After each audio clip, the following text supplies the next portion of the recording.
നമസ്കാരം, CCTV വാർത്തയിലേക്ക് സ്വാഗതം.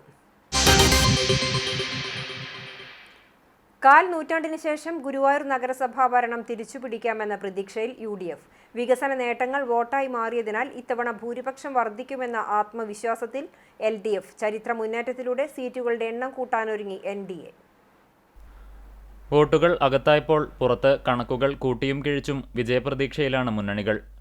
3 വാർഡുകൾ വർദ്ധിച്ച് 46 ആയപ്പോൾ 24 സീറ്റിലധികം നേടുമെന്നാണ് UDF നേതൃത്വത്തിന്റെ കണക്കുകൂട്ടൽ.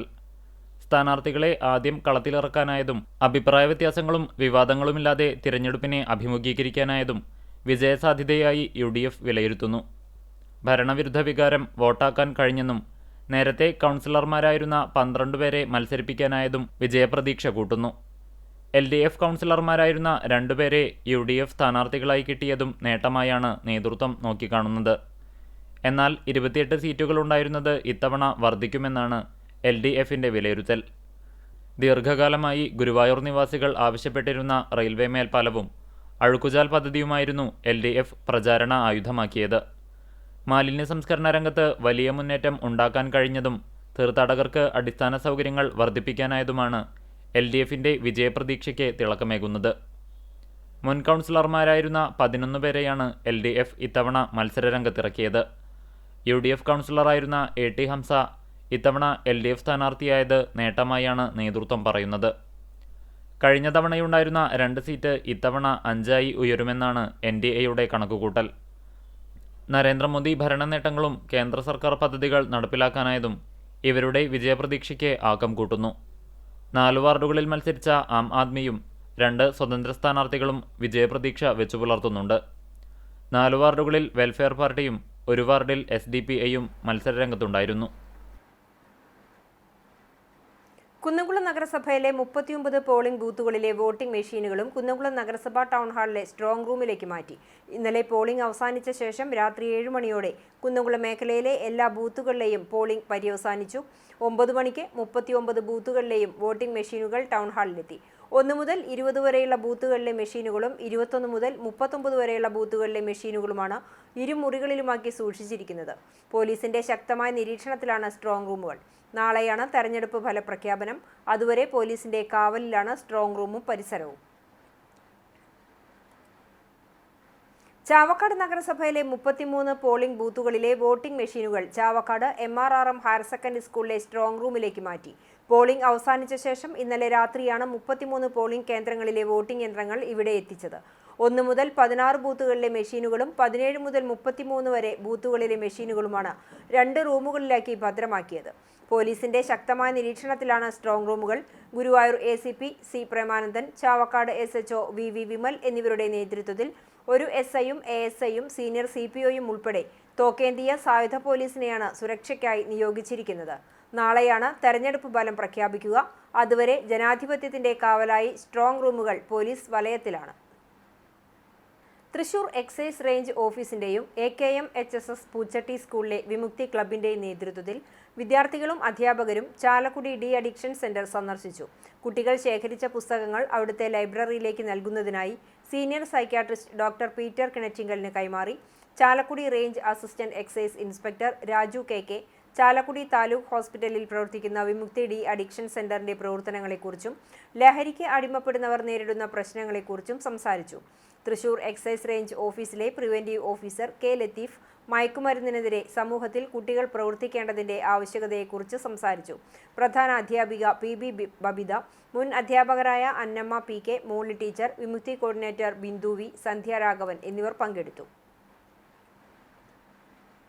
ഗുരുവായൂർ നഗരസഭയിലെ പോളിംഗ് ബൂത്തുകളിൽ നിന്നുള്ള ജൈവമാലിന്യം ഇനി നഗരത്തിന് നറുമണം ചൊരിയും. ഹരിതചട്ടം പാലിച്ച വ്യത്യസ്തമാർന്ന മാർഗത്തിലൂടെ മാലിന്യ സംസ്കരണ രംഗത്ത് വീണ്ടും മാതൃകാപരമായ പ്രവർത്തനമാണ് ഗുരുവായൂർ നഗരസഭ ഈ തെരഞ്ഞെടുപ്പിൽ കാഴ്ചവെച്ചത്.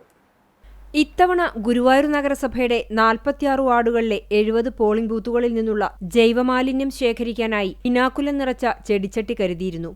അജൈവ മാലിന്യ ശേഖരണത്തിനായി ഹരിതകർമ്മ സേനാംഗങ്ങളുടെ സേവനവും ഉറപ്പുവരുത്തിയിരുന്നു. ചെടിച്ചട്ടിയിൽ ശേഖരിച്ച മാലിന്യത്തിനു മുകളിൽ മണ്ണ് നിറച്ച് പൂച്ചെടികൾ നട്ടുപിടിപ്പിക്കും. സൗന്ദര്യവൽക്കരണത്തിന്റെ ഭാഗമായി നഗരത്തിന്റെ വിവിധയിടങ്ങളിലായി ഈ പൂച്ചെടികൾ സ്ഥാപിക്കുമെന്ന് ഹെൽത്ത് ഇൻസ്പെക്ടർ S. ഹർഷിദ് പറഞ്ഞു. മുതിർന്ന വോട്ടർമാർക്കും അവരുടെ വോട്ടിംഗ് ഓർമ്മയുമായി ബന്ധപ്പെട്ട് ഒരു മരം തന്നെ കൊടുക്കുന്ന ഒരു പ്രവൃത്തിയാണ് നമ്മൾ ചെയ്തിട്ടുള്ളത്.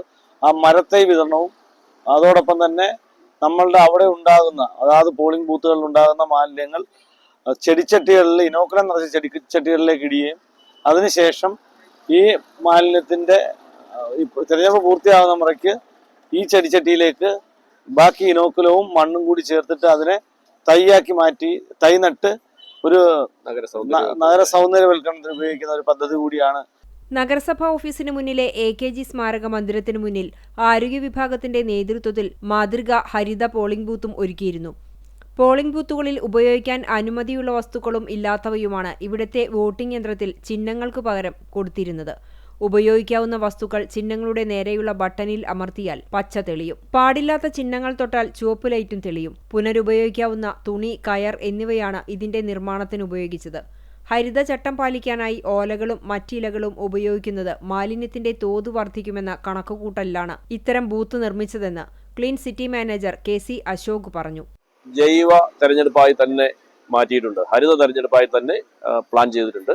അതിന്റെ ഭാഗമായിട്ടാണ് നിങ്ങൾ ഈ കാണുന്ന ബൂത്ത് തികച്ചും പുനരുപയോഗയോഗ്യമായ വസ്തുക്കൾ കൊണ്ട് മാത്രം ആണ് ഇത് നിർമ്മിച്ചിട്ടുള്ളത്.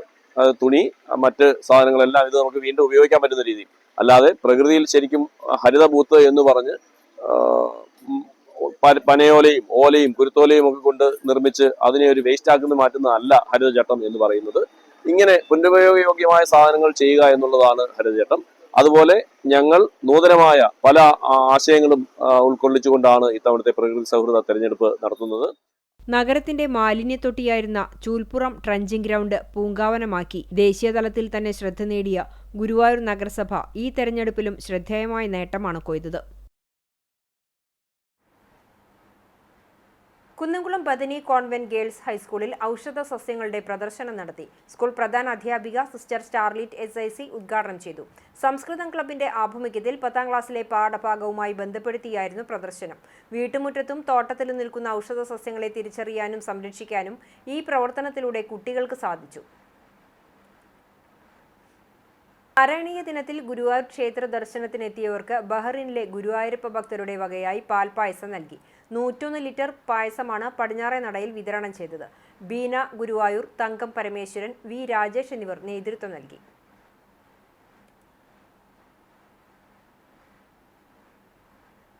പൈതൃകം ഗുരുവായൂർ സൈനിക സേവാ സമിതിയുടെ ആഭിമുഖ്യത്തിൽ ഡിസംബർ 16-ന് വിജയ് ദിവസ് ആചരിക്കുമെന്ന് ഭാരവാഹികൾ വാർത്താ സമ്മേളനത്തിൽ അറിയിച്ചു. കിഴക്കേ നടയിലെ ഗാന്ധി പ്രതിമയ്ക്ക് സമീപം തയ്യാറാക്കിയ അമർ ജവാൻ സ്തൂപത്തിൽ രാവിലെ 10-ന് പുഷ്പാർച്ചനയോടെ ആരംഭിക്കും. ലഫ്റ്റനന്റ് കേണൽ CK ബാബു ഉദ്ഘാടനം ചെയ്യും. രാഷ്ട്രപതിയിൽ നിന്നും യുദ്ധസേവാ മെഡൽ കരസ്ഥമാക്കിയ ബ്രിഗേഡിയർ NA സുബ്രഹ്മണ്യൻ അധ്യക്ഷത വഹിക്കും. സൈന്യത്തിൽ പ്രത്യേക സേവനം അനുഷ്ഠിച്ച സർജന്റ് M മനോജ്, ഹവിൽദാർ E Ravindranathan, sergeant K Jayakrishnan എന്നിവരെ ആദരിക്കും. മേജർ PJ സ്റ്റാജുവിന്റെ നേതൃത്വത്തിൽ NCC കേഡറ്റുകളുടെ പരേഡുമുണ്ടാകും. ഭാരവാഹികളായ KK Velayudhan, advocate Ravi Changath, K Sugathan, doctor KB Prabhakaran, AK Sivanandan എന്നിവർ വാർത്താ സമ്മേളനത്തിൽ പങ്കെടുത്തു. ഇന്നത്തെ സ്വർണ്ണവില നിങ്ങൾക്കായി സമർപ്പിക്കുന്നത് Malaya gold and diamonds, Malaya junction, Kunnamkulam. സ്വർണം ഗ്രാമിന് 12,160 രൂപ, പവന് 97,280 രൂപ. ഇന്നത്തെ സ്വർണ്ണവില നിങ്ങൾക്കായി സമർപ്പിച്ചത് Malaya gold and diamonds, Malaya junction, Kunnamkulam. വെള്ളി ഗ്രാമിന് 203 രൂപ. ചരമം അക്കിക്കാവ് പൂങ്കാവനം സ്വദേശിയായ കുഴങ്ങിൽ പീടികയിൽ അബു നിര്യാതനായി 68 വയസ്സായിരുന്നു. ഖബറടക്കം എരുമപ്പെട്ടി മുഹിദ്ദീൻ ജുമാ മസ്ജിദിൽ നടത്തി. എരുമപ്പെട്ടി ചിറമൽ ഒല്ലൂക്കാരൻ പരേതനായ ജോസഫിന്റെ മകൻ ഡെന്നി നിര്യാതനായി 54 വയസ്സായിരുന്നു. സംസ്കാരം വെള്ളിയാഴ്ച ഉച്ചതിരിഞ്ഞ് 4:30-ന് എരുമപ്പെട്ടി ഫൊറോന പള്ളിയിൽ നടത്തും. സെലീന മാതാവും ടെസി, ഷൈനി എന്നിവർ സഹോദരങ്ങളുമാണ്. ഇതോടെ ഈ വാർത്താ ബുള്ളറ്റിൻ സമാപിക്കുന്നു. നമസ്കാരം.